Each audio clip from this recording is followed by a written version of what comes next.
Hola, ¿qué tal? Muy buenas noches. Bienvenidos a la sede virtual del Museo Nacional de Historia Castillo de Chapultepec.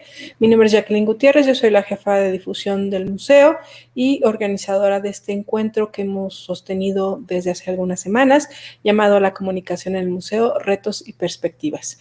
Nuestro interés con este ciclo era pues tener una perspectiva diferente sobre la comunicación en el museo en diversas áreas, a través de las experiencias, ideas, opiniones de los profesionales de museos, de aquellos que hacen a los museos. Y bueno, pues hemos tenido la oportunidad de escuchar las experiencias de museos de todo el mundo, desde el Rijksmuseum de Ámsterdam, el Prado en España, el Museo de Bellas Artes de Chile, por supuesto experiencias desde México, todos ellos con una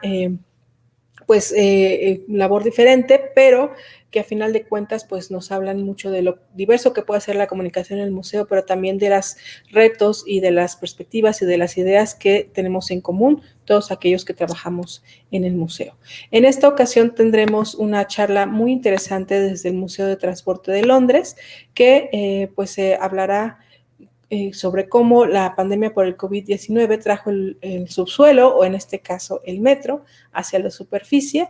En esta ocasión nos enlazaremos con Hidden London, que es una iniciativa de este museo y que pues engloba diversas experiencias o diversas iniciativas a través de un mismo título. Para la conferencia nos acompañarán el día de hoy Chris Nix, quien es director asistente de colecciones y engagement del Museo de Transporte de Londres. También tendremos a Cindy Holloway, quien es la presentadora del programa Secretos del Subsuelo de Londres. También nos acompañarán el día de hoy Laura Hilton Brown, quien es la programadora, la que se encarga de la programación de Hidden London en el Museo del Transporte de Londres, y Alex Grudón, quien es el presentador de Hidden London Hangouts. Ellos cuatro nos estarán hablando de toda esta experiencia que para mí fue muy interesante porque engloba una manera diferente de hacer las cosas, quizá una perspectiva mucho más amplia de lo que puede necesitar o llevar a cabo una iniciativa de este tipo para ayudar a contribuir con fondos a la institución, y me parece que fue una charla sumamente interesante. Sin más, los voy a dejar con esta charla que ya fue pregrabada, como les habíamos comentado desde un inicio, pero pues sí los invito a que la disfruten. Realmente fue muy interesante lo que nos platicaron ellos, y al final pues regresaremos con un par de comentarios. Sin más, pues los dejo. Les recuerdo que en un momento más estará la lista de asistencia para todos aquellos que están interesados en su constancia. Muchas gracias. Welcome everybody to a Hidden London Hangout with a difference. Normally, every week, me and my lovely friends would meet up on Zoom, chat about a tube station or a form of transport in London, and make a TV program out of it effectively that we put on YouTube. Today, it's different because this is all about you, looking at what we've done during COVID, whether it's worked, what we've enjoyed, and maybe give you some tips and hints on doing something similar for your museum as well. I don't do this alone. I've got three wonderful folk from the London Transport Museum who incidentally have become amazing friends of mine. And let's start off. I want to introduce you to Chris Nix. He's one of the directors of the museum. Chris, has this 2 years really happened? It feels like such a weird time. Like 2.5 years ago, I don't think any of us could have imagined doing what we now do without, giving it a moment's thought, really. And it probably only took a week, really, for us to almost like be comrades who'd fought in battle and, gelled as a team to do what we do each week. I love it. And next is Cindy Holloway. Now, Cindy has a rather beautiful creative role in the museum, but also very few people know she was actually a childhood actress. Hello, Cindy. Hello. Yes, so I'm the engagement manager for the Hidden London programme, which means that alongside with Chris, I research and write all of the Hidden London tours. It's in the narrative that we put into the tour. Welcome everybody to a Hidden London Hangout with a difference. Normally, every week, me and my lovely friends would meet up on Zoom, chat about a tube station or a form of transport in London and make a TV program out of it effectively that we put on YouTube. Today, it's different because this is all about you, looking at what we've done during COVID, whether it's worked, what we've enjoyed, and maybe give you some tips and hints on doing something similar for your museum as well. I don't do this alone. I've got three wonderful folk from the London Transport Museum who incidentally have become amazing friends of mine. And let's start off. I want to introduce you to Chris Nix. He's one of the directors of the museum. Chris, what has this 2 years really happened? It feels like such a weird time. Like 2.5 years ago, I don't think any of us could have imagined doing what we now do without, giving it a moment's thought, really. And it probably only took a week, really, for us to almost like be comrades who'd fought in battle and, gelled as a team to do what we do each week. I love it. And next is Siddy Holloway. Now, Siddy has a rather beautiful creative role in the museum, but also very few people know she was actually a childhood actress. Hello, Siddy. Hello. Yes, so I'm the engagement manager for the Hidden London programme, which means that alongside with Chris, I research and write all of the Hidden London tours. As it's in the narrative that we put into the tours, and all of the kind of creative stuff to the side of it. So the booklets and that sort of thing. And yeah, it's quite extraordinary.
Really, for us to almost like be comrades who'd fought in battle and gelled as a team to do what we do each week. I love it. And next is Siddy Holloway. Now, Siddy has a rather beautiful creative role in the museum, but also very few people know she was actually a childhood actress.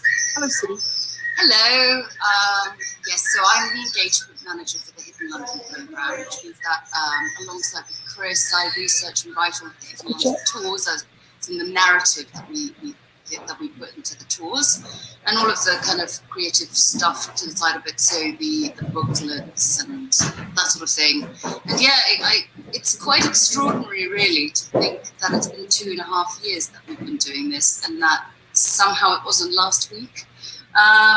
It's been an extraordinary learning curve, and as you said, because I was an actress before I became a historian, and so I was a little bit more used to perhaps the getting in front of the camera, but it was still, it was a challenge sometimes, and I'm looking forward to sharing kind of the do's and don'ts, what we've really found to work and what doesn't work, and so I hope this will be enjoyable for you all. And of course, I've just twigged, we don't talk about job titles because of course we're just friends who talk about the two, but engagement manager, what happened this weekend, Siddy? Well, I actually just got engaged.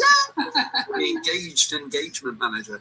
Engaged engagement manager. So cool. So that's Siddy. And then third one is the gorgeous Laura Hilton Brown. Now, Laura, frankly, made sure everything happened when it came to the original tours of these stations that the museum used to run. But Laura, how did it feel to be thrust into the limelight and become a TV star, even when perhaps you didn't always want to?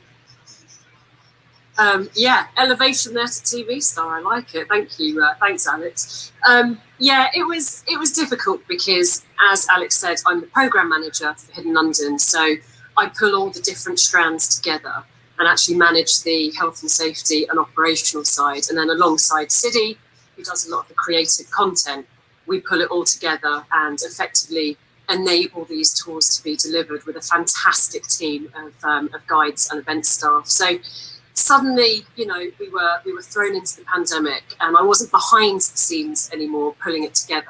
I was with these three lovely people doing what are now the Hidden London Hangouts.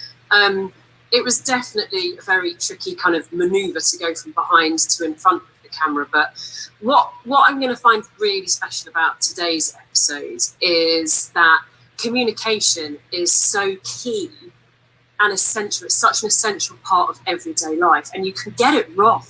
It's a skill. It's like a continuous learning curve that you can get right and you can get wrong, and there's lots of bumps along the way. And I don't think that's any different to how we found the Hangouts. We found our groove and we ran with it, but we were very adaptable and flexible in making it work. And communication is all about the how you deliver and what you deliver. And if you get the content and the tone right, which was a lovely mix that I think we did with the Hangouts, then it can be really successful. But we had no idea what was going to happen at the beginning. And I think we were all very, very nervous about it, right?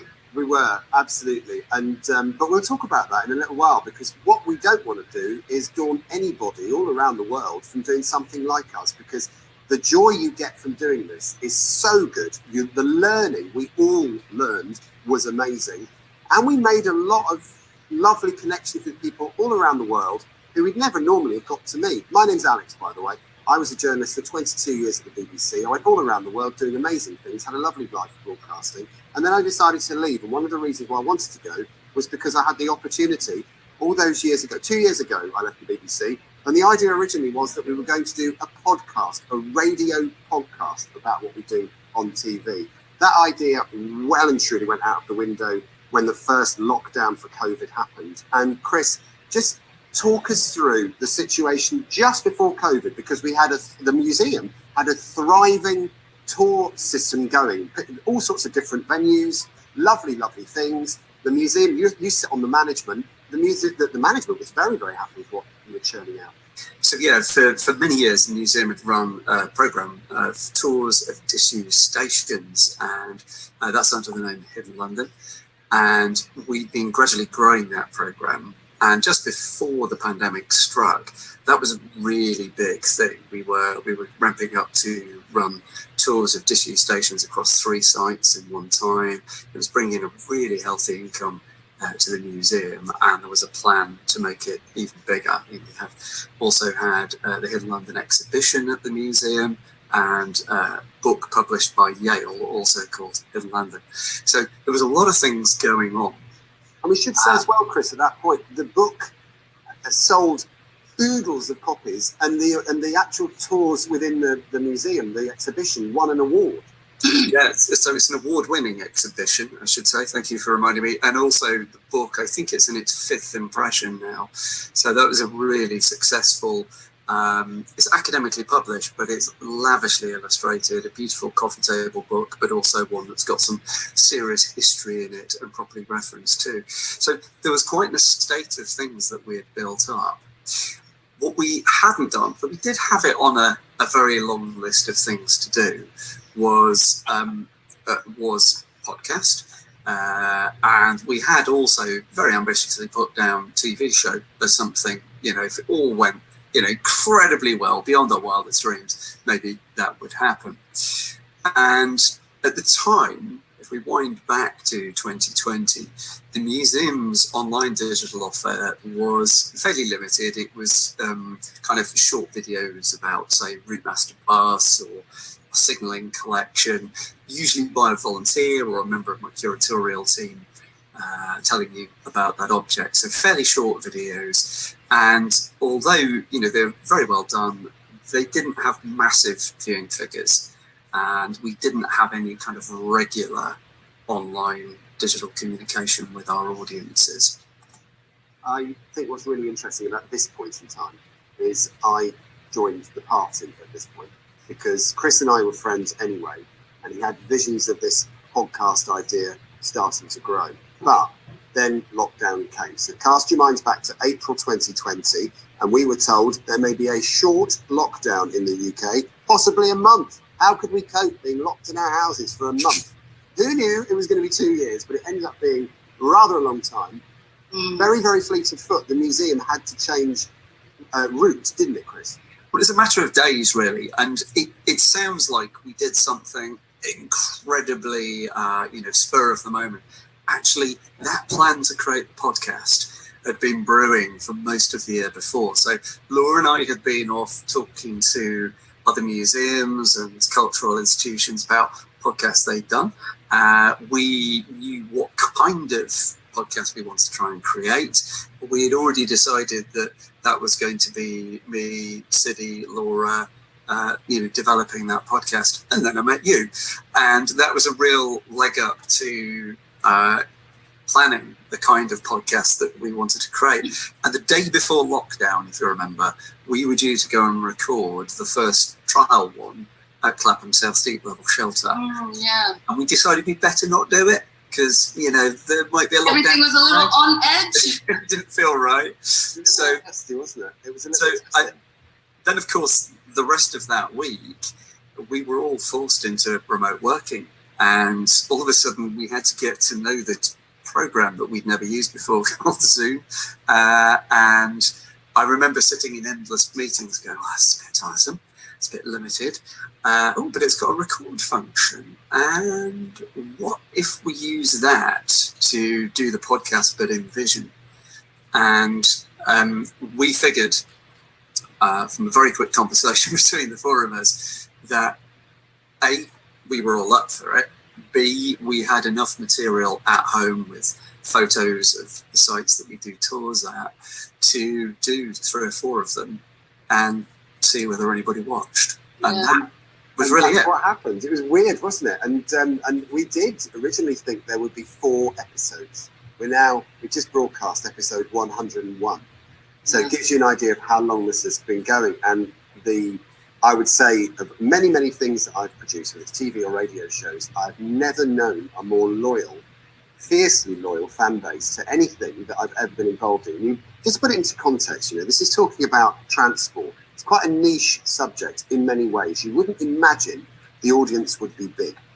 I think probably what we hadn't clocked at the time was when you put something on YouTube, it goes around the world. And people come to London, they fall in love with London, they move out of London, they go live somewhere else, but they still want to be in London in a way.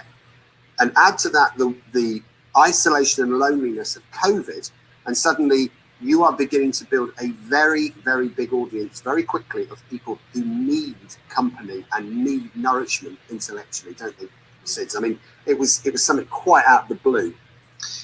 Yeah, and I mean, I think we were learning so many different things and how to engage with our audience. I mean, of course, as I said, we kind of swiftly moved to Zoom to kind of work this out. I think the plan was, we should go over the sites that we've already got tours at. But I mean, we were so green when we started this first. We had even clocked the fact that it's best to bank a few episodes before so you get ahead, so we'd have to be working every week to try and get the next episode ready and the next episode and the next. So one of the biggest learning curves that we've had as a foursome is to try and get stuff in the bank, for example, in order to not be chasing your tail every single week. And then, we discovered, I think it was the first or the second episode, we discovered that you could there's a live chat that goes on at the same time when you publish to YouTube. And that's how we got to know so many of our audience, in that we would all meet at 6 p.m. on a Saturday and talk to the people watching the episode. And I think that is one of the primary reasons people became so engaged and felt so kind of connected to us, because we were making that commitment to them every single week to meet up and chat and have a glass of wine. And we were a diary entry. That was the thing. And I remember at the time, I'll come to you in a second, Chris, the whole notion of Saturday at 6 p.m. was carefully chosen, because we wanted a moment in your day where if you'd done anything during the daytime, it will have finished by then. You're probably getting ready to have dinner at 6 p.m. So you're going to probably be in the house, or at least by a computer or a phone screen that you can watch it. But also moving forward after lockdowns, whenever they stopped, there would be the opportunity to do the same. We're not encroaching on your evening, but we're not encroaching on your day either.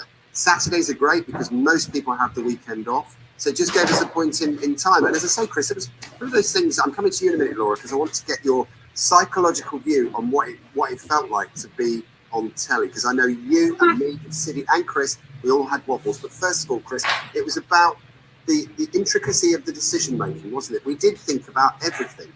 We did. I know. I'm really glad you framed it like that, because there are some things that we did that were just really good judgment. We were quite green, but we had done some planning. And one of the things about planning is when the situation changes, it allows you to safely pivot and know that you're on steady ground.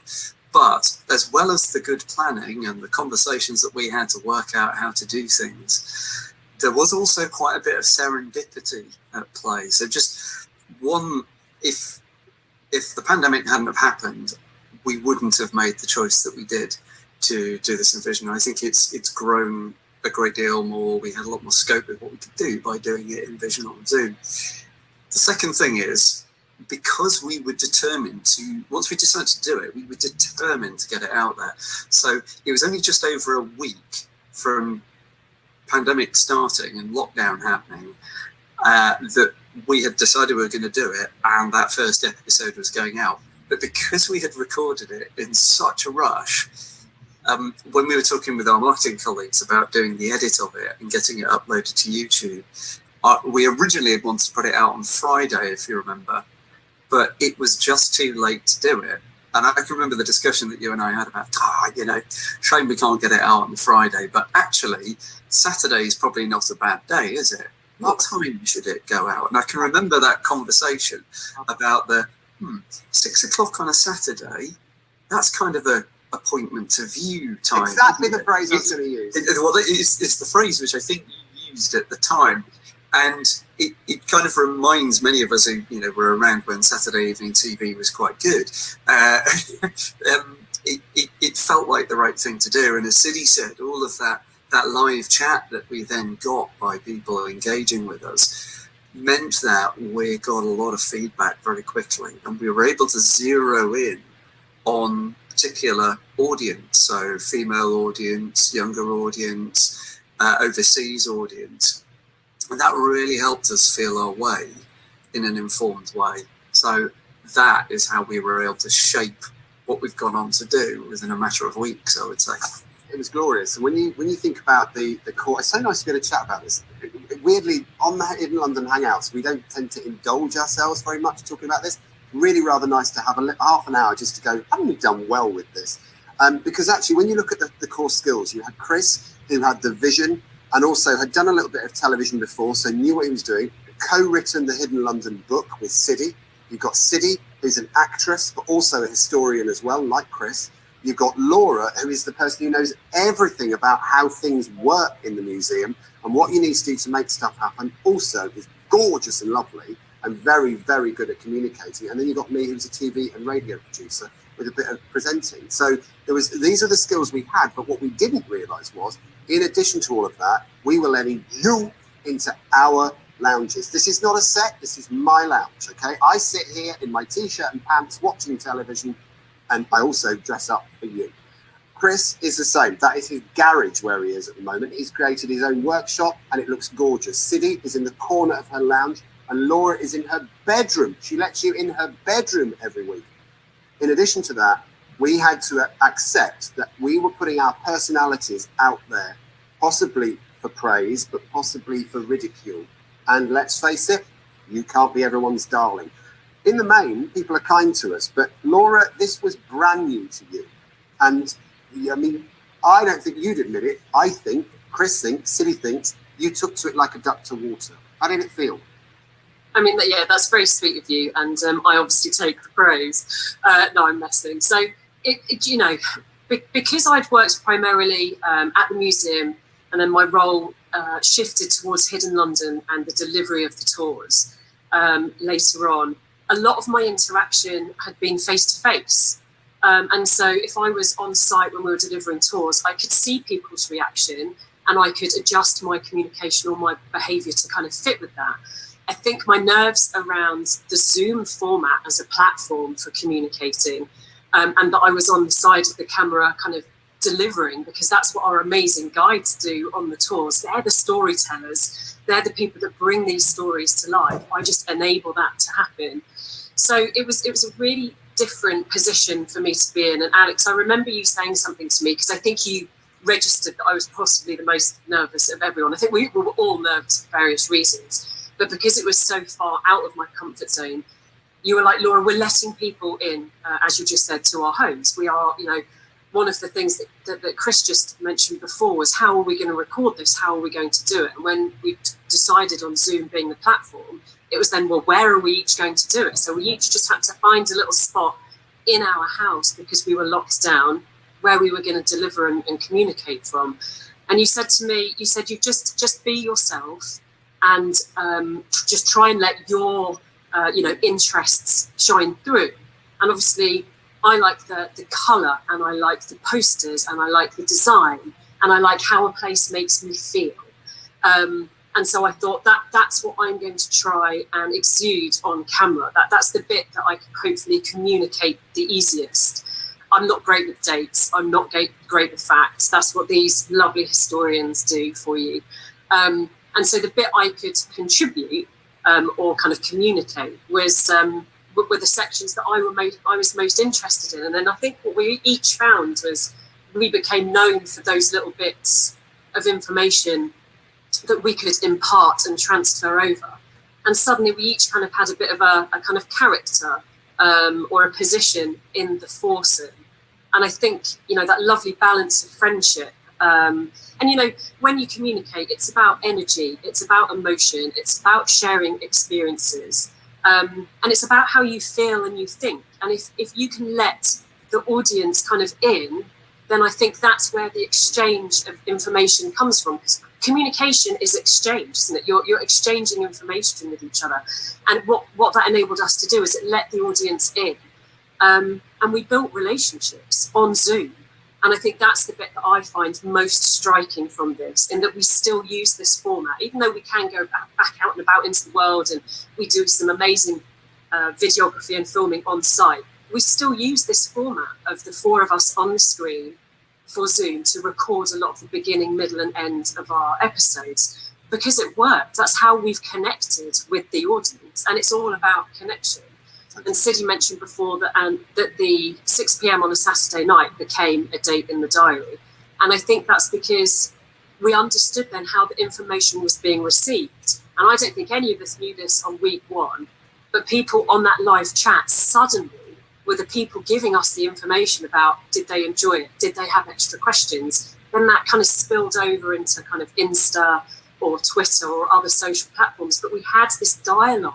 We had an exchange of information going. So even in lockdown, we were chatting with lots of people. And I think that blows my mind a bit, because that was pretty phenomenal. And I think once I realized that we were having that successful exchange of information and that people were responding to us positively, I settled into this kind of side of the camera and realized that the four of us were just being the four of us. There was no kind of trickery beyond that. It was just us four in our separate houses, in our little nooks and crannies that we'd, you know, edged out to make this recording. And the nice thing about it was, though, Lord, that I mean, I'm sure you'd agree, the one thing I always tried to do as the host was make sure that you all felt safe, and that you absolutely, get a question that you couldn't answer, because, you know, ultimately the host's job is to make sure that all of the contributors to this, every one of us, is our strongest, best version of ourselves. And the only way you can do that as a host is to know what the core skills of each of the contributors are, the questions that they know they're going to thrive in answering, and the things that are going to make them feel the most comfortable and show the very best version of themselves. And do you remember there was we'll have a little look at an old episode. This will make us all cringe. But one of my favourite letters that we got, and the post bag is huge from people all around the world. But there was a trans person who said that when they were a male, they loved trains and transport and everything else. And when they transitioned, they felt that they would have to give up that particular hobby because it was not the sort of thing that girls do. And then when they saw, you know, when this lovely person saw Sidney and Laura, amazingly intelligent, the sort of people you'd want to go down the pub with and have a laugh with, talking about these amazing things, and suddenly it legitimized the interest, and that person was able to continue having fun and indulging their fascination. And to me, that is properly talking, that's properly communicating with somebody and speaking to and for them, which I thought was wonderful. So that must have made you feel pretty cool. Wonderful, honestly. And again, you know, this subject matter has sometimes been, well, this is the challenge with any museum, right? Is that how do you make history, how do you make somewhat dry subjects look sexy and something that people want to know about, want to hear about. And one of the things that always, you know, makes me feel proud is that, you know, the subject of transport could be rather dry, but it's actually not, because it's about people. It's just people's stories. Who used it? Who built it? Why they're there? What happened? What were the decisions made? And therefore, it's everyone's story. It should include absolutely everyone. You know, it should include women, men. It should include you know, trans, LGBTQ plus, all of that stuff. It should all be reflected in this story, because it's everyone's story. It's everyone's story. So it felt very gratifying that people were trusting themselves a little bit and trusting us and feeling that, oh, actually, I'm allowed to find this fascinating, and we're very proud of that. So where we are so far, if you're going to do something like this for your museum, the most important thing is to cast the team well. Make sure they know each other, make sure that they're getting on, they know what they're talking about, and know that they know how to interact with each other. Make sure that those people are comfortable to be in front of the camera. There are a lot of people who work in museums who are more than happy to go like this and they don't want to be seen.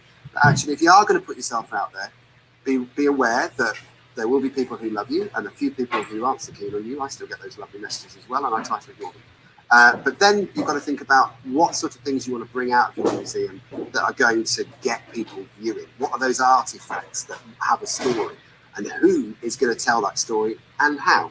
So all of those little maneuvers and mechanisms have to be thought through. But if you do it and you nail it, really, really is cool, and it makes some really cool stuff. Now, we must talk about virtual tours. We have to talk about the Hidden London tours because they're back. But first of all, what we're going to do is play you a little clip of episode 1 of season 1. This is the very first episode we did. I wasn't in here, I was in my kitchen, because that's where we thought we were going to be. It's a mad, mad world. Chris was in his garden shed. Take a look at this.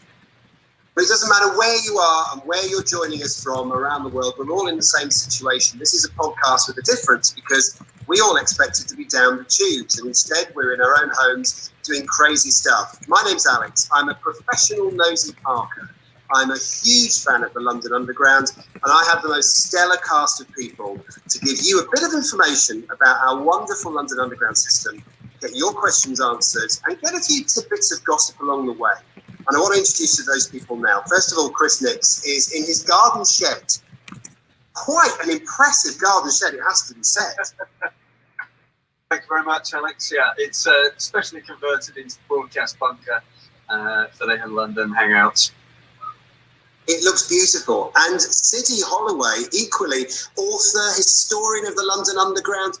You're not even from London, you're from Iceland. I know. Well, that's just the beauty of London. It draws people from all over the world, and particularly the tube, you know, unites us all. So I'm here in my little Hidden London cubby hole in my house in London.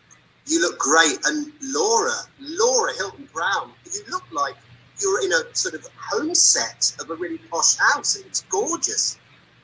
I wouldn't say it's a posh house, but I've done my best to kind of equal Siddy and Chris's little kind of Hidden London cubbies going on here. Well, you look fantastic. I feel very underdressed. I can say I've got a massive clock here just to make sure that we're all going to know what time we're running. I've got a candelabra, if you prefer. I could actually put a bit of that up. And actually, I think I do need a bit of greenery. So I thought I might just drag in a little pot plant, if that helps, so we can have a little bit of a plant there. Does that look a little better? A little more welcoming. The idea of this Hidden London Hangout, as we're calling it, is that you get the chance to have a drink and sit back and listen to us and learn a little bit along the way. I can say that I'm on the softies today in a very, well, you'll know the font, guys. You'll know the typeface that I've got on my mug, because it's a very much font. I was going to say, I've been admiring your Johnson from here. Yeah, that's very nice. All the boys say that. Siddy, have you got a drink there? I do. I have coffee in one of my favorite. I collect these mugs. They are Moomin mugs, which is a Finnish cartoon. So I've got quite a few of these. We remember the Moomins from our childhood very well in the UK. And Laura, what have you got there in yours? Do you know what I've got? I've got a chai, which is lovely, and it's rather faded, but you can probably, it says world-class stew for a world-class city. So I'm trying to be on brand with that, but it is a bit faded, sorry. I love it. I love a good mug. I love a good mug. Now, one of the ways that we're going to teach you about what we do is to tell you a little about our favourite bits of the London Underground. And first question, guys, we all have a favourite tube station. For me, it's got to be Kentish Town. Well, there we are. It's mildly cringe, but you know what? Kind of cool to show how far we've gone. In a word, each of you, what did you think of episode 1, series 1? Chris? Great. Did he? Wow, my hair's grown a lot. It was, you know what, it wonderful. No. New. Mine's because I look at it and I just think to myself, this has been such a journey for all of us, right? We've all evolved in terms of understanding of how to make telly. We've all evolved in terms of our personalities. We've developed wonderful friendships between the four of us. I mean, we are best friends. And most importantly, I really hope that it's done something really good for the museum. Interestingly, when we show mugs like this that we can buy in the museum shop, they sell out. At one point during lockdown, we were selling more moquette sofas than a department store was doing at the same time. This makes money for museums, okay? This kind of stuff, it's product placement. Oh, nice mug, Alex. Alex, eh? Suddenly, all the mugs are gone. It makes a big difference. I have to say, it was one of the things that we had planned rapidly in those few days from coming up with the concept to actually delivering it. Our online shop was still open and trading. The museum needed an income. And that was one of the very few things that was still bringing in income. So most of us had these light boxes. Only a few months before lockdown, I'd had a set of these produced. And Siddy had to have one, which I'd already given her in the office, and gradually we managed to get those out. So from a branding point of view, we were able to lay out a very powerful brand of the TFL roundel with our own identity on it. And as you say, there's all this fabulous product that we've got, from the maquette that you've got in the background, I've got in the background, and the mugs. And so, as you say, we were putting that branding there. Socks sitting in the corner there with our maquette socks. So we were quickly finding that if nothing else, we were driving people to buy things in the shop. The other thing is that we were demonstrating all of the aspects of our collection, because people think transport museum, they think things with wheels on it. But actually, we're an art museum, we're a design museum, and most importantly, as we've touched on already, we're a social history museum. And opening that idea up to people through us talking about these things socially is, I think, what brought us that very broad base of audience, and a much younger, more female and much more overseas audience than our museum had traditionally had. Now, put yourself in this situation, get your head around this. We are still in lockdown, people still can't go out, but we have things to show. The Hidden London Hangouts are still generating a bigger and bigger audience around the world, and there are those people who are prepared to pay money to indulge in the museum's products. So, very quickly, virtual tours of the locations that we used to visit became a thing. And that was something that was done. Chris and Siddy, obviously Laura was well and truly across all the organisation. I was just looking on in wonderment. Sid, and very briefly, just tell us how all this came about, because this was you and Chris going down and filming the basic places that we had to go. Yeah. Well, so the idea kind of came from the fact that we were getting all these audience members on the Hangouts that were from different parts of the world, and they wanted to see and explore more of the sites that we were talking about on the Hangouts. And so Chris came up with the idea of, well, what could we do a virtual tour? Which in effect I guess it's kind of a hybrid. It's both us walking through with the camera, showing people these places, but it's also bits of the collection, and it's all assembled into basically like a presentation. So it's like a hybrid between being a tour and a lecture and a kind of filmed experience. And it was just something that we thought, actually, you know, we've got footage already from two places that we started with. We started with a station called Brompton Road and another station called King William Street. And those two we chose because we already had footage that we could put together and just test out. We had so much interesting kind of research that we'd already done because we'd written the Hidden London book by that point. So we'd commissioned photography. We had some photography to show people. And so really it was just a way of us kind of throwing together what we'd already got and been amassing for over several years and seeing whether people would enjoy it. And it was a massive success because at the time people were really looking for something to do and to take their mind off things. And it was great for us because we were able to therefore give work back to our staff members. You know, the guides were able to start working again, which was really important. And it gave us a real sense of purpose because at least we were creating something new. And so those two original tours we started with, then we did York Road, which you've been to. We did Holborn, we did Aldwych, we did Euston, and now we've done two tours of the Elizabeth line too. But it's just a great way for us to engage with the audience, for people to go on a real deep dive, to ask questions. So it was utilizing what we already had, knowledge we already had, photographs we already had, and just clever, really clever. I mean, when you think about what we've done, and I have to say, we don't tend to indulge in thinking this kind of stuff. Okay, this is the sort of stuff you might imagine management of museums to be thinking of. But actually, as I'm a foot soldier, I'm just someone who does this bit for the museum, and I love doing it.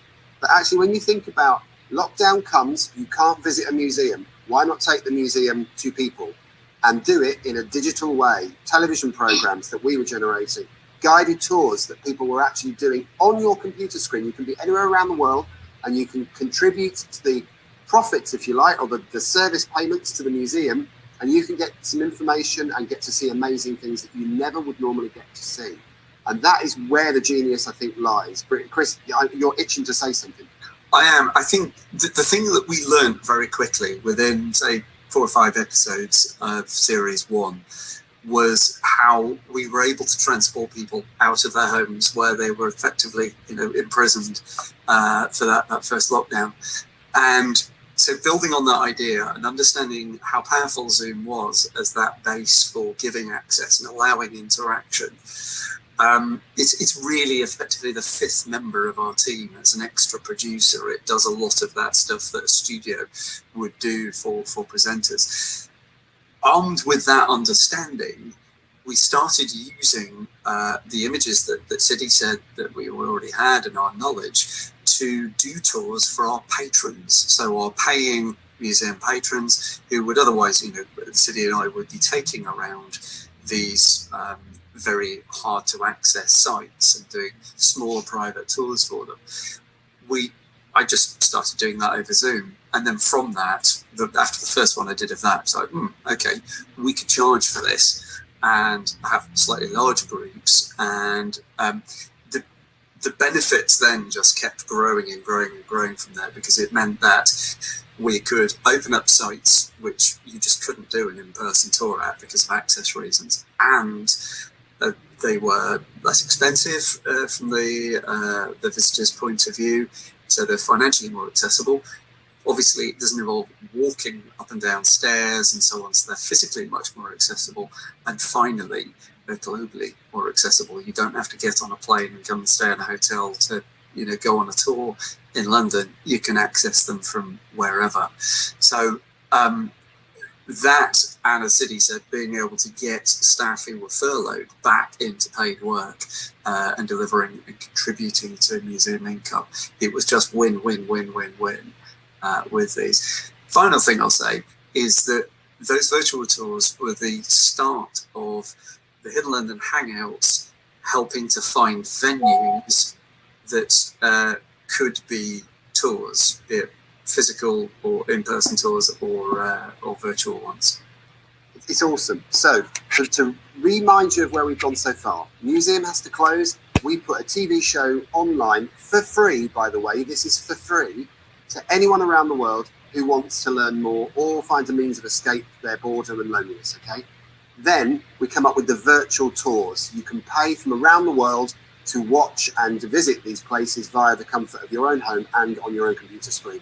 Then add on a system that we run via Patreon, where you can subscribe at varying levels to get greater access to us and also extra content that we film at the same time. We don't give all of it away for free. Some of it is provided via a Patreon service, and that generates a lot of money.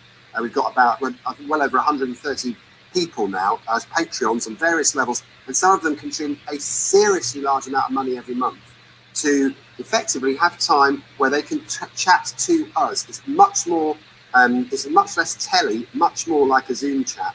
But it's really cool, and they love it as well. And we often will spend at least an hour nattering away to them about things we've found, exclusive content that we can deliver to them, and that makes money as well. And then cue Laura Hilton Brown, because then when lockdowns ended, it was time to reinvent the tours that were running at these various different locations. And Laura, that was in itself quite a challenge, wasn't it? Where a lot of tour guides had to leave because they had to find a job doing something else. You had to create a whole new team effectively and make sure that the tours were going to be safe and interesting still. Absolutely. I mean, I think it's worth noting as well that with the virtual tours as well, although it's an absolutely successful kind of scheme, and we kind of manoeuvred quite swiftly because we had to, because of time, between a physical tour to the virtual tour. It wasn't without its challenges, because a few people thought that a virtual tour was kind of Chris or Siddy actually on site with a camera as a live walking through the site. And obviously that would have been impossible during lockdown to do. So we had to kind of really adapt and be flexible. And like Siddy said, it was more live information that was put into a presentation and delivered. But we had to train all of our staff in the technicalities of that. Everyone was learning how to use Zoom. And obviously there's pros and cons to that as well.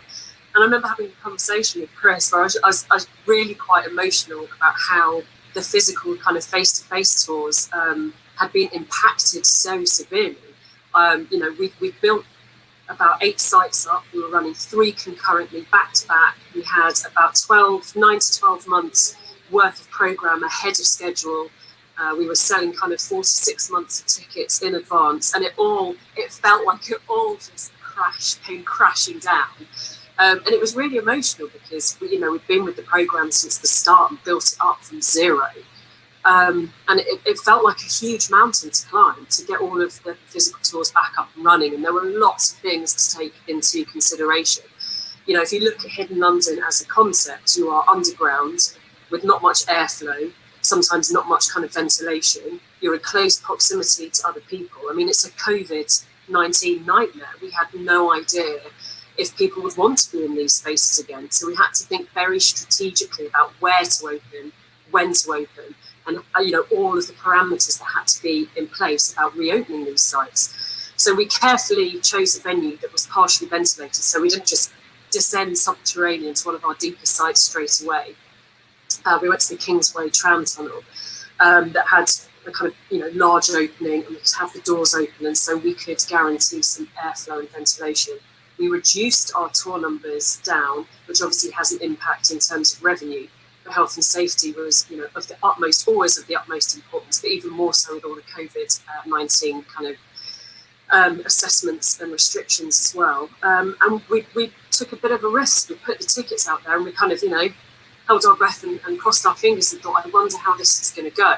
Even though there was a lot of strategy and planning behind it, we just didn't know if people were going to buy the tickets. And they sold out. I think the luxury of having the Hangouts online throughout the lockdown and keeping that momentum of these spaces out there in people's minds, they kind of thought, I want to get back out. I want to see these spaces. We've seen them online. I want to get back out there and be physically there. So we then put more tickets for that particular site on sale, which luckily sold out as well.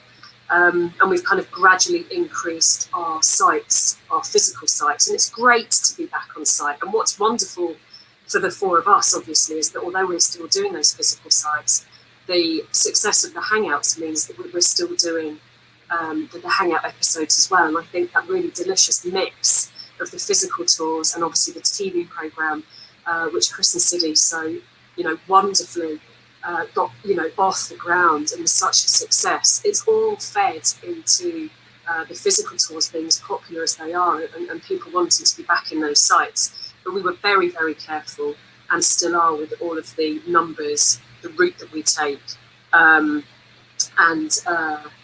all of the restrictions. We haven't lifted all of the COVID restrictions, even though a lot of the world has. We're still super safe on the tours. But it's been from that emotional phone call with Chris, where I just thought, it's literally come crashing down. You've been here trying to build this up, and it's just crumbled.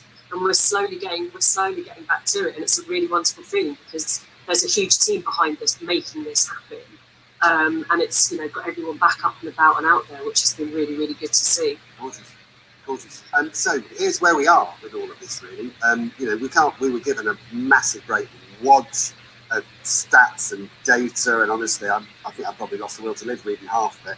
A lot of the stuff that we were given, we can't share with you because it's commercially sensitive. What I can say is that the tours are £1 million at least product. Okay, this is serious money when they work.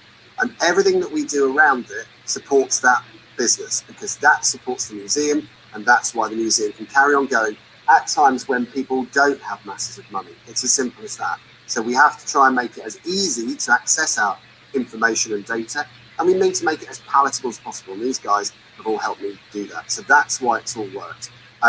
You can tell there's loads of different strands to this. And if you want to know more, get in touch with us at the museum. We'd more than happily help you come up with your own plans or your own, if you want to do television and you want to pick our brains about how we do it, we're more than happy to help. So just get in touch with us via Chris or Siddy or Laura or indeed me. And you can find us on Instagram as well, Alex Grundon, Chris Nick, Siddy Holloway, Hidden London Law, and at LT Museum. They're the ways that we can contact you. I think as a very swift closing thing, because we've got the lovely Jacqueline from the museum in Mexico City to say hello to in a minute. But Chris, just your very, very quick closing thoughts on the last 2 years. Did we do well? We did. I think we were blessed by the trust and support of our colleagues in the wider museum when we first pitched the idea of doing the Hangouts. I remember a conversation with our director, Sam Mullins, where he said, yeah, do it. It will be a sign of life. Don't worry about how you fund it.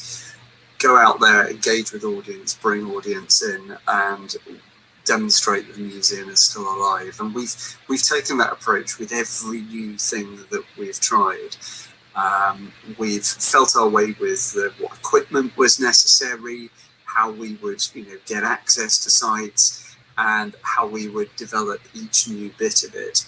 And I think where we've ended up with with the range of tours available, keeping the virtual tours going, launching our Patreon scheme, which was essentially born out of that idea of the virtual tours, but with a more intimate group of followers. We really have felt our way successfully, I think, in finding audience and bringing new people in to what we do. Gorgeous stuff. Siddy, we're not just TV presenters now, we're chums.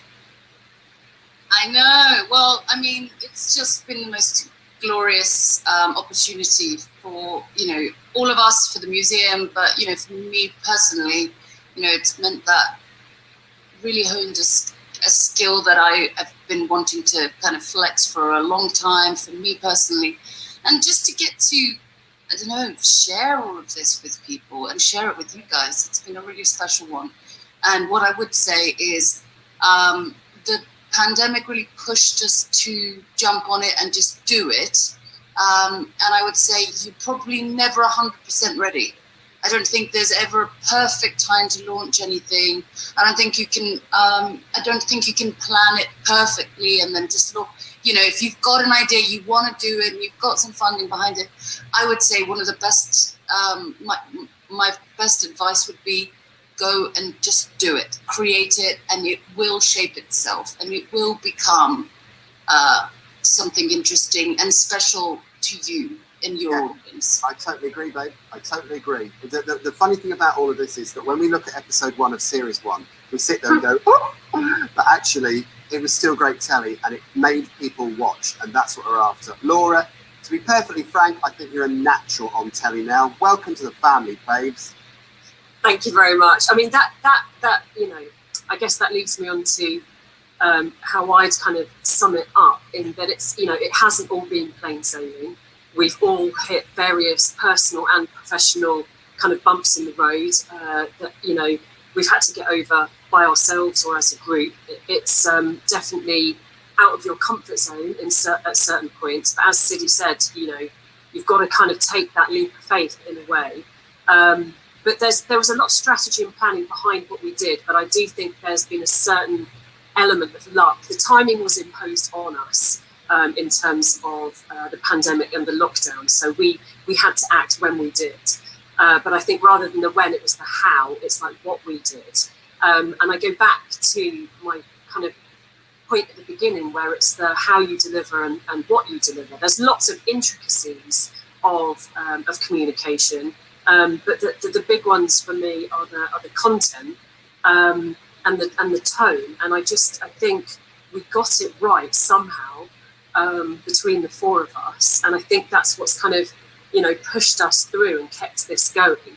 But it's not an easy balance to get right, and you know, we haven't always got it right either at the beginning, like you said. Where I'm sure all four of us, when we were watching those clips, were like, "Oh goodness!" Like, you know, that was very raw.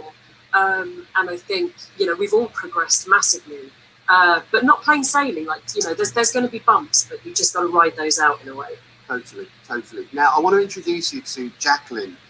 We're going to go live to Mexico City. Yay! That's where she is. Come in, Jacqueline. Hey guys, how are you? We're good. Now, I've got a question for you, Jacqueline. I know that if anybody who works with me knows, I like to muck around with plans, tear them up, throw them away. I know you had some questions for us, but I think we've answered most of them, actually. And I wonder if instead we were doing the Q&A, whether we could play you just a couple of excerpts of what we do, because we've got a little clip from the Hidden London Hangout, and we'd love to show you our virtual tours, just to give you an idea of how they all work. How does that sound, Jacqueline? It sounds okay, although I still have a couple of questions for all. That's all good. That's brilliant. Hold that question, because we want to show off a little bit more. First of all, Chris, give us a clip of a Hangout, because we wanted to show them that, didn't we? Well, yeah. Should we go with a piece of our 100th episode? Yes, episode 100. Imagine, guys, we thought we were going to do 4 of these. This is episode 100. When I was coming here today, I was filming where you can see on the Northern Line when you come through here. And the guy sat next to me and said, "What are you doing?" I said, "We're filming for the Hidden London Hangouts." And he said, "Why are you filming here then?" I said, "There's a station here that never opened." What? No, yeah. And it is like the biggest shock to so many Londoners when you go through this kind of, and then wires you can see down the tunnels, you can they come back into shots. So everything you're going to see before you get to that cross passage down to the platforms was all hewn out of the ground in 1956 as a Cold War bunker, and the key room is just down here. Wow, I'm just staggered by this. And Chris, you were saying before that this station was actually dug from the running tunnels out. Yeah, so the reason that this is also ham-fisted at street level is because it wasn't actually there. Yeah, so basically through that door is station, but on this side of the door didn't exist until 1956. What are we waiting for? Seriously, we need to get in here. Well, we'll do that a bit later. I think you want to see in there first. Really? Oh, yeah. Shall I, Do you know what? Cindy, could you do it? Because you've got the gloves on. I'm still trying to be a tourist and take a photo of them. Oh. There we go. Good work. It's been a while since that was operated. Absolutely. Oh, God, there's another trip on that. Careful on the step. Sorry, There you just go. absorbing. Oh, wow. Right. Oh, my goodness. Look at that. That is... No way. Now, you may have seen this. Oh, look. You may have seen this before Yeah. in the Hidden London book, where it has a chapter all to itself, and in the Hidden London exhibition, the award-winning Hidden London exhibition. London Transport Museum, where we shot pieces down here, and there's a section about North End there which has got this. Now, if you watch Secrets of London Underground, you may have seen it on there, and you'll have also, if you remember our Leicester Square episode, we talked about floodgates, didn't we? And we talked about the original control panel, which was based at Leicester Square, but then it was moved here to be more secure. Wow, wow, wow, wow. You see how it's changed. It's episode 1 to episode 100. We're out there now. And I think the one thing I would say as well, and it really strikes me here, is that the 4 of us are people who you would willingly go to the pub with. We're normal people leading normal lives. We aren't anoraks. We are just quite nice people who you might have a laugh with. We happen to have the keys to really cool places, and we know a lot of stuff. That's the difference. I hope that makes sense, and I hope that comes across in our films. The second piece we want to show you, Jacqueline, is a little bit of our virtual tours. And this is what we were talking about earlier. When we couldn't get people into these locations, we put it all online. Chris. So, yeah, sorry, just get me back up. Yeah, so as Cindy said, when we first started doing the virtual tours, it was using stills, any little clips that we had from down in these places, but we couldn't get into them. In series 2 of the Hidden London Hangouts, Laura and I got to go and visit Brompton Road Station. City had managed to sort that out, so we went and did a night walk into this station and were able to shoot first-person footage. So as well as stills, we were actually able to use our plans in our collection to explain how the station used to be laid out. And this is the station you cannot get to from street level anymore. You can only access it by track or train. So no way you can do this as an in-person tour. And we were able to go down there and shoot actual footage moving around in this utterly abandoned station. It's just incredible, isn't it? I mean, what a wow. And to think that you could be anywhere in the world watching this. It is a paid product because the museum has to earn money. It doesn't make profit, but it just sits there and makes it enough to live. But when you look at this is prime real estate in London that is absolutely locked off to the public. And the museum has access to it. Such a privileged position, isn't it? It is. It's an incredible place that was repurposed in the Second World War as the command centre for anti-aircraft fire. So they had radar screens and communications with all of the anti-aircraft batteries across London, helping to try and keep London's skies safe. Awesome. So amazing history in places, original, beautiful station tiling surviving, and all of this wartime conversion as well. And you get not only the sights, but also the sounds of exploring this in first person. Love it. Absolutely love it. Look, the beautiful tiles, colours there. They're different with most of the stations that we visit, actually. They've got different coloured tiles, different patterns as well. And Laura could quite honestly deliver her very own lecture on the tile patterns of the London Underground. It's beautiful. But anyway, I mean, I could sit and look at this all day, but I know that you guys have all got things to do, so we better press on. But Jacqueline, what do you think? What do you think of what you've seen? Are you impressed? I am impressed, actually. I think, in general, people that work at museums don't necessarily have a communications skill. Most of them, simply because what we do in many ways is being a desk, we write stuff. And I feel that one of the things that you managed to comply or to say about this whole success of Hidden London is precisely that, It's all about communication. And it's about talking to people who understand you, but making it accessible to people who perhaps don't understand English as a first language. It's being able to talk to them in a way which is kind, at a time when perhaps they need kindness. Lockdowns were a very strange time. But I'd like to think we are good communicators. We don't tend to argue, each of us. We're a bit of a laugh. We get on very well. We have secret WhatsApp groups to make sure we all get a really nice birthday present. It's lovely. And to be perfectly honest, if we're not all at Siddy's wedding, we'll all be slapping legs. So it's going to be fantastic. But honestly, it's wonderful. You've got some questions for us, Jacqueline. Feel free to throw them at us, and we'll answer them as quickly as we possibly can. One is very practical, and it's basically the museum is a private museum. It's funded by public funds. So how does it work? And do you have a budget for Hidden London especially, or it's part of the, let's say, you use the resources that the museum already has in order to create it? And I would also like to know a little bit about the human resources and all the people that work behind the scenes, plus for you of only this implies that all of you are working solely for Hidden in London. Cool. Must say at this point, I'm freelance, so I work only on this particular project, okay? But the rest of them, all the other three, are staff at the museum. I think probably Chris, as director of the museum, do you want to just take that question?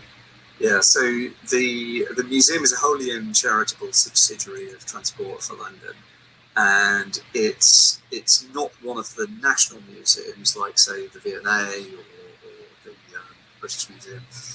So it's an independent museum, which means that it has to raise its own income. We do get a grant, it's about 20% of our revenue from Transport for London, but the rest of it we have to bring in through ticketed admission to the museum and our depot at Acton Town, and from other commercial activities. So our museum shop is incredibly innovative, has some beautiful product lines with our great design heritage. That brings in a steady income. And Hidden London, the programme, is also part of our commercial activity. So as well as our charitable side, we also have our commercial section of the museum as well that's charged with bringing in income to support the charitable work of the museum as an educational body. And Laura, how many people work on Hidden London, roughly? So in the Hidden London team, we're probably working about 40, give or take a few when you kind of, the team flexes up or down, but around 40. Yeah, and very, very quickly, Sidney, how many locations do we tour and how many tour guides have you got on the books? We have about 13 different tours. 13? Yep, which is depending on whether we're doing about walking tours, in-person tours, and the virtual tours. There's one site which we used to do, but we don't do anymore, and we have currently 26 guides that work on the program. Fabulous. Does that answer your question, Jacqueline? Yes. Yeah. And also, when you started planning these tours, obviously you didn't have in mind an audience. I imagine you were trying to achieve or to reach as many people as you could. But nowadays, do you have an audience in mind? It is similar or different to the people that actually visit the museum? Okay, so as far as I'm concerned, and I come at this from a media point of view, TV, radio, online, everything we do has an audience in mind. We all have in mind somebody who we are broadcasting to. It could be a person running the house with 2 children, living at home, can't go out to work because of the children, but they love what we talk about. So in your mind's eye, whenever you're making a TV programme or anything like that, you have in the back of your mind who you're talking to. And I would imagine from a museum point of view, when you're compiling a tour, you probably are tailoring that to a certain type of person. Would you agree with that, Sidney, that we have in mind the people who you want to broadcast to? Yeah, we have sort of at the museum we've done market research in terms of like what our audiences are and what kind of categories of audience we have. I think you have to kind of think of these things. You have to think of the audience. You have to think, okay, how much is the audience going to know? How much are we going to have to give them backstory for them to understand it? And how can we tailor it so it's something for everyone, which is the tricky bit. Because some people know a lot about transport and some people don't know anything at all. So you really have to hit the right sweet spot. And I think that comes from the fact that we all make up a different audience. You know, Laura has completely different kind of emphasis on things than I do, than Chris does, than Alex does. And so the way we've managed to craft our offering, I think, is because I see something, for example, that Chris won't see when we're researching.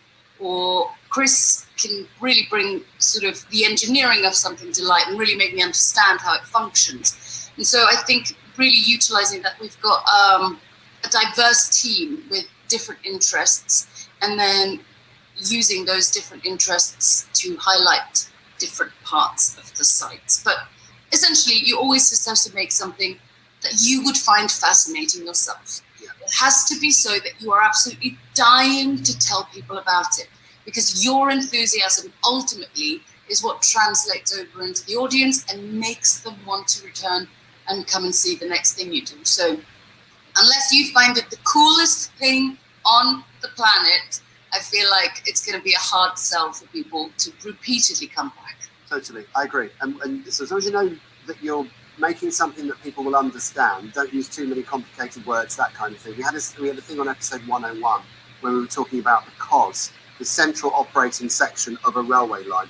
And the word COS kept being said and no one was really explaining what it was. So all we do is say, could someone just explain COS to us, please? That's central operating section. And then it doesn't matter what you know, what you don't know, or what you might think you might know, we will clarify all those things. And there are a lot of terms and things, in technical things that we just have to explain. So know your audience, know you're talking on a level that everybody will understand, not just the geeks, and make it cheeky. Geeky and cheeky. It's what we do every week. I think one of the things we try and do is just make this subject more accessible by all the ways that we've just talked about there.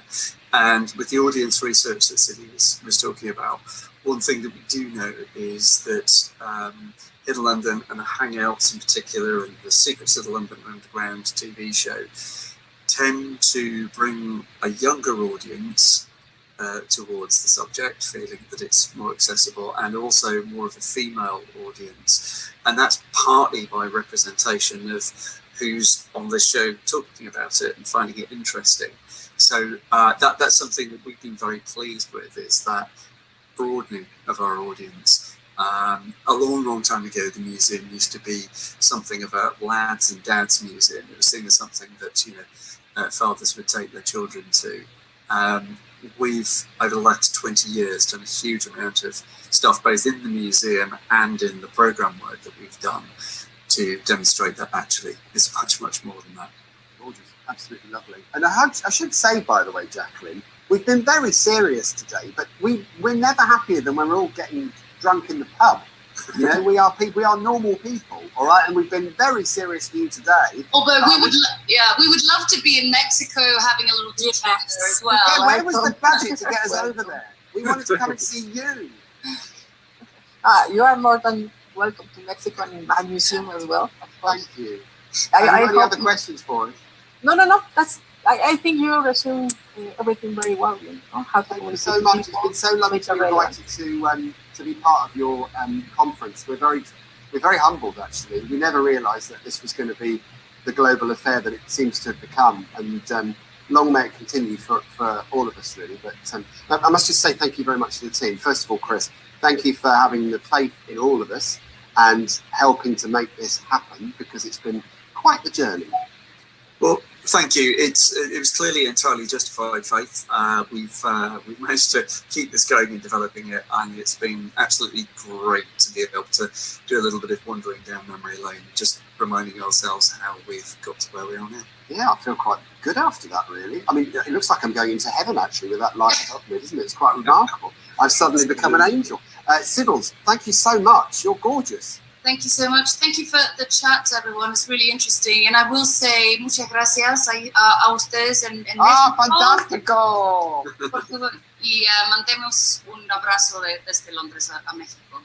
She's such a show-off. She's such a show-off. And Laura Hilton-Brown, my goodness, what a star you've become. Oh, thanks so much. Thank you, Jacqueline, for inviting and hosting us. I hope this has helped kind of understand the London Transport Museum's kind of digital content and physical tours a little bit more. And it's been nice to talk about it and kind of have a little bit of a trip down memory lane. So thank you very much. Superb.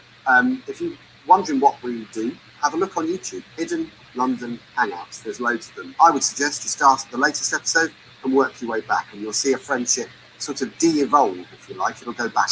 You'll love it.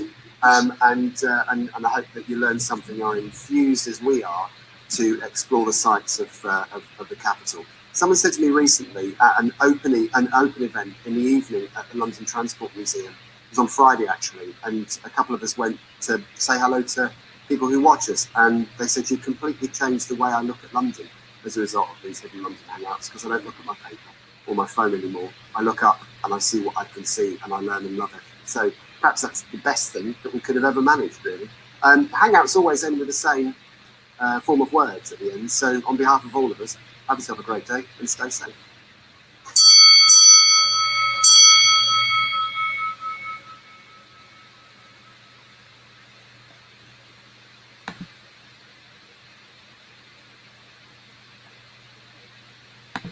Bueno, pues esta fue la charla que tuvimos con la gente del Museo del Transporte de Londres. Como verán, es una charla muy interesante y muy diferente de lo que ya tuvimos en las otras ponencias. Me gustaría rápidamente nada más señalar dos cosas. Como vieron, este no es un museo nacional como fue los otros museos que presentamos. Sin embargo, es un museo que además tiene que depender casi enteramente de las iniciativas que hacen para recaudar fondos o de las diferentes maneras en que tienen para conseguir recursos para que el museo siga funcionando. Y esto los ha vuelto, creo que, muy creativos. Además, han buscado la manera de hacer que una iniciativa exitosa se convierta en muchas iniciativas exitosas y de esta manera poder conseguir recursos. Lo mencionaron por ahí en el programa, bueno, ya es una iniciativa que engloba varias cosas y que incluso llega a recaudar casi 1 millón de libras al año, cosa que me parece sumamente importante. La gran mayoría de los museos que hemos visto hasta ahorita son museos nacionales que ya tienen un presupuesto fijo, pero que definitivamente, y creo que es algo que compartimos todos los museos, pues necesitamos allegarnos de recursos, y estos recursos pueden salir de iniciativas tan interesantes como esta. También creo que es interesante señalar cómo ellos a través del marketing, de la investigación, han conseguido hacer diversos productos pagados o gratuitos que atraigan a diversos públicos y convertir este museo que pudiera parecer que tiene un tema muy aburrido o quizá no atractivo para todos, en algo que se convirtió en atractivo para todo el mundo y que ha conseguido que el museo llegue a nuevas audiencias. También el hecho de que las iniciativas digitales refuerzan y ayudan al museo físico, ¿no? Creo que eso es algo que hemos visto a lo largo de todos estos programas y que también hemos aprendido un poco o reforzado un poco la idea de la necesidad de contar con una buena sinergia, con una buena colaboración de las diferentes áreas de un museo, que pareciera ser fácil y quizá dado, pero no siempre es así, pero la necesidad de que todo esto se converja en un momento en el que el museo pueda dar la cara al público con el apoyo de todos y de manera exitosa. Pues sin más los dejo, les agradezco mucho que nos hayan acompañado en esta transmisión. La siguiente semana cerramos el ciclo de charlas, la comunicación en el Museo, retos y perspectivas, con Julio Dalbit de la Free Collection de Nueva York. Es una charla muy interesante porque además ellos también lograron que la pandemia les trajera un producto o una iniciativa muy exitosa que incluso también, al igual que Hidden London, ya se convirtió en un libro. Pues les agradecemos mucho y que tengan muy buenas noches.